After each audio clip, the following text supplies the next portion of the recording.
Íslendingar fjármagna stöðu ungs sérfræðings á skrifstofu Barnahjálpar Sameinuðu þjóðanna, UNICEF, í Malaví. Ungi sérfræðingurinn Eva Harðardóttir sem býr í höfuðborginni Lilongwe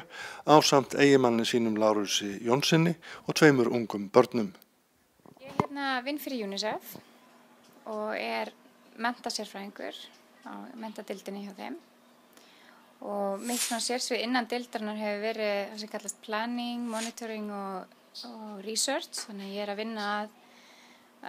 plönunum sem við gerum og eftirfylgninni og þegar við þurfum að gera möt á verkefnunum okkar. Hjá UNICEF þá vinnum við á nokkuð mörgum sviðum. Við vinnum bæði bara beint með menntamálaráðuneytinu og það er mikill tími og við vinnum mikið með þeim í sambandi við bara það sem að svona heildarstefnumótun í menntamálum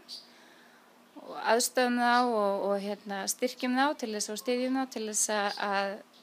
búa til heildarstefnuna og síðan í raun og veru líka allar strategíur eða svona minni stefnumótanir. Og svo vinnum við líka með ákveðnum héruðum og við sem UNICEF erum með 10 héruð í fókus sem þvert yfir Malaví og þar vinnum við svona praktísku verkefnin okkar og það bara allt frá því að vera verkefni sem snúa að early childhood development eða svona 0 til 8 ára basic education sem þá bara öll helstu menntamál, grunnskóli og menntaskólinn eða secondary education. Og síðan vinnum við líka með, og stór hluti af vinnun okkar líka það sem kallast youth development og þar fókuserum við mjög mikið á stelpur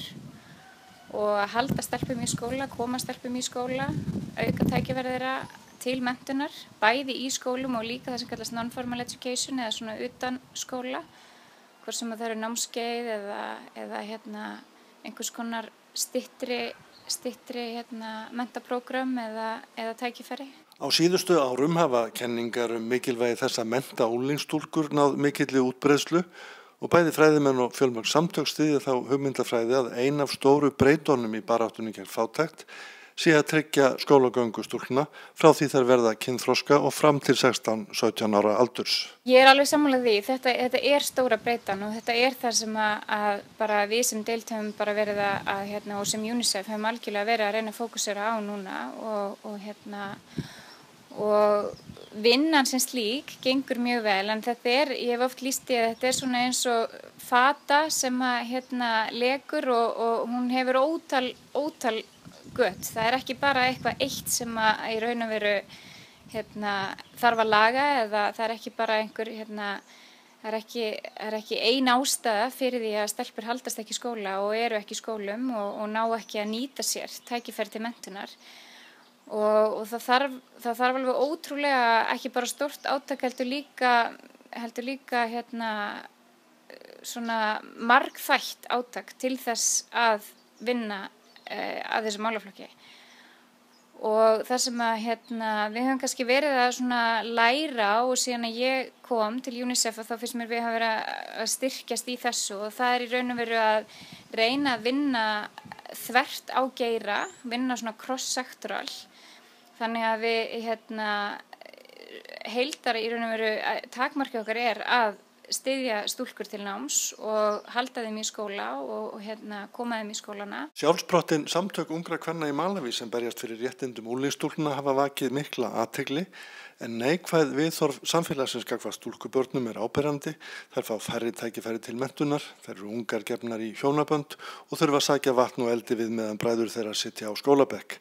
En meðal annars vegna baráttu kvennasamtaka í Malaví tókst fyrr á árinu að hækka giftingaraldur úr 15 árum í 18. Já, ég held að það bara alveg gríðarlega mikilvægt og við höfum verið að vinna mjög mikið með svona þriðja geiranum eða the civil society og við höfum virkilega verið að reyna að fá grasrótina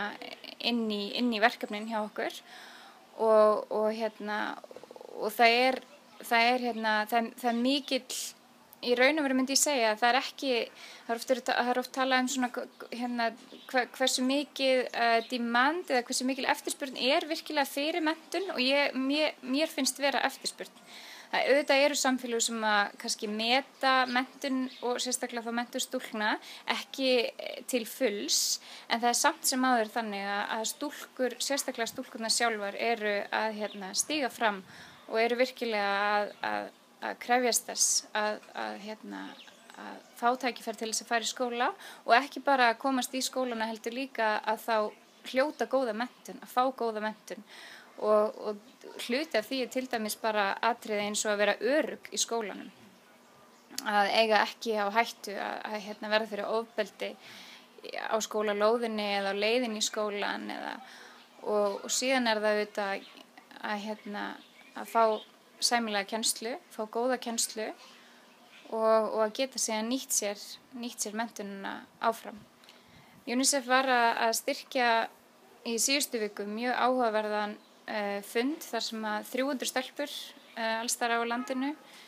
komu saman og fundurinn var gagngert haldinn til þess að láta rödd þeirra heyrast þau málefni sem að þær í raun og veru telja vera aðkallandi og kannski svona það sem að þær sjá sem helstu hindranirnar á sínum vegi og kom mjög flott út og var alveg frábær skilaboð sem að þær sendu frá sér. Var það eitthvað leyti annað heldur en því það er lagt áherslu á? Ég held að maður lærir alltaf á því að hlusta á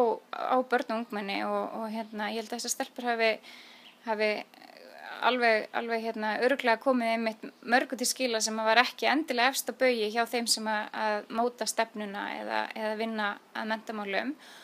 Og það sem skiptir kannski líka miklu máli er að þær fengu grundvöll og til þess að koma skoðunum sínum á framfæri og þetta var allt saman sett á blað og pappír og síðan héldum við í kjölfarið svona higher level fund þar sem að stefnu fólki sem gerir stefnumótunina þau komu saman og fengu þá í raun og veru allar þessar hugmyndir beint í æð frá stelpunum og tóku þær strax fyrir því það er mjög mikilvægt að reyna að tengja þetta saman bæði grasrótina og þegar við erum að gefa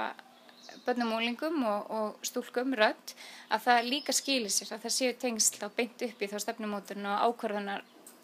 þar sem ákvarðanir eru teknar. Þetta er þetta valdleysi sem að þær upplifa, þær eru á þessu aldurskeið þar sem það eru hvorki börn eða konur og þær eru ekkert mikils virði í augum samfélagsins. Nei og þær held ég einmitt, það er þetta með að þær fái rödd og síðan að röddin skili sér alla leið og það er þetta að þær upplifi það er ekki bara einhver sem kemur og spyrðar að einhverju og síðan einhvern veginn nær það ekkert lengra. Ég held að það sé mjög mikilvægt að reyna að tengja og sérstaklega bara í allri vinnu í löndum eins og hér í Malaví að reyna að tengja saman vinnuna sem við erum að vinna í grassrútinni úti í þorpunum, inn í skólanum að við tengjum hana við einhvers konar langvarandi stefnumótun og breytingu og svona, hvað sem maður myndi kalla kannski svona róttækar breytingar á kerfinu sjálfu. Því að annars er alltaf hætt á að maður búi til kannski svona litla sigra sem að síðan eru kannski litli sigrar í sjó sem að eru raun og veru ekki að breytast. Nú ert þú búsett í Malaví með fjölskyldu. Hvernig er lífið í Malaví fyrir íslenska fjölskyldu sem kemur hingað stuttan tíma? Lífið er bara gott. Við höfum það mjög fínt og annars værum við ekki hér, held ég. Við höfum það gott og við erum einmitt að koma aftur núna með eftir fæðingarorlof. Við koma aftur með litla strákin okkar og litla stelpuna og við höfum það bara ofsalega fínt. Það er mikið fjölskyldutími og veðrið er náttúrulega stórkostlegt og yndislegt og fólki gott og